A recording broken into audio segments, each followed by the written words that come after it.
Then we've called people and thing to attend to the business. My point, and I want to remain consistent with what I told you. Very inspirational. Thank you very much. Appreciate it.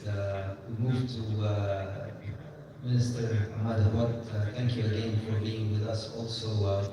But let me just ask you on Senegal and maybe on the other way we talk about your previous lunch as a development practitioner. But in Senegal, it seems like the pandemic and these shocks are really affecting the unemployment figures big time. How are you dealing with this? What's your take on the biggest impact of? As you know, Senegal also was very much affected. We quickly reacted, injected about 7% of GDP into the economy and into social sectors. And this enabled us to really help the poor avoid the recession and invest in agriculture, and that year we grew by 1.3%. And in all indicators, we relatively did well.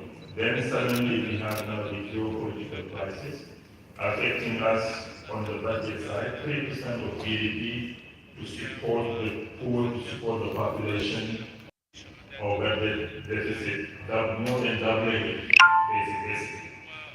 All of that is good, but when I look at the SDGs, let's say from Africa's perspective, in Senegal we are doing relatively well, I can say, but overall in Africa we are not doing very well. And personally, I would say overall I'm not very optimistic. Why? Because Africa needs about $400 billion now roughly per year. Because of COVID and the geopolitical, the need to achieve SDGs annually has drastically increased. And if you remember in 2015 in Addis, we were talking about from barriers to leverage, to de-risk, to use all sorts of instruments so that we can mobilize more capital.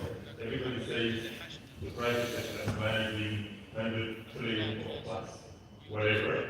But it's very hard to get that private sector money in SDGs, PPPs, or private side projects. You can get that money probably into government if the government is the borrower.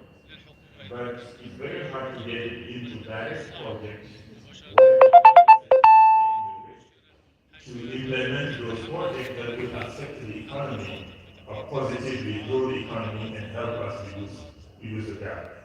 For me, we will not get there if we rely too much on the private sector. We need more sovereign money. Sovereign money passing through the government, passing through the state on the crisis. But when you go that route, you are stuck with budget deficit issues. You are stuck with debt to GDP ratio issues.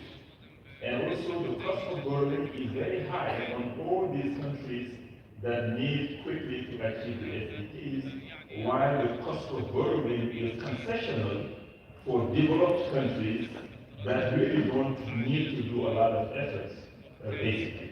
So how can we change that international financial structure so that countries in developed world who have all these constraints put in place by the Bretton Woods institutions and by the international financial system, how can we find new instruments that will enable us to front load most of this public investment we need? Let's not kid ourselves. Infrastructure is mostly public.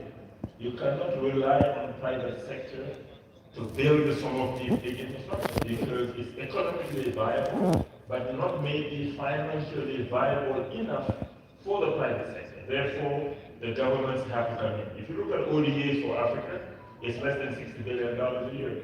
We need 400 billion, so where are we going to get the rest to achieve the SDGs? That's why for me, the international community, the G20, and everybody needs to think on new ways to help us mobilize cheap resources so that we can front load most of the investment we need to do them in 10 years and not wait 50 years to do those investments. At this current space, will require much more than 10 years to achieve.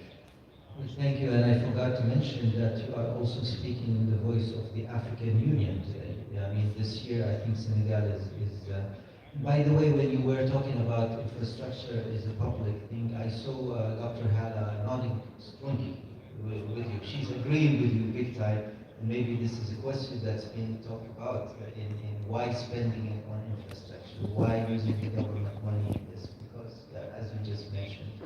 Thank you very much. I'll come back to you on the different hat, but now just in the interest of time, I'd like to move to Dr. Mirza. We're so delighted to have you with us. He's the Dean of the Executive Directors, the Board of the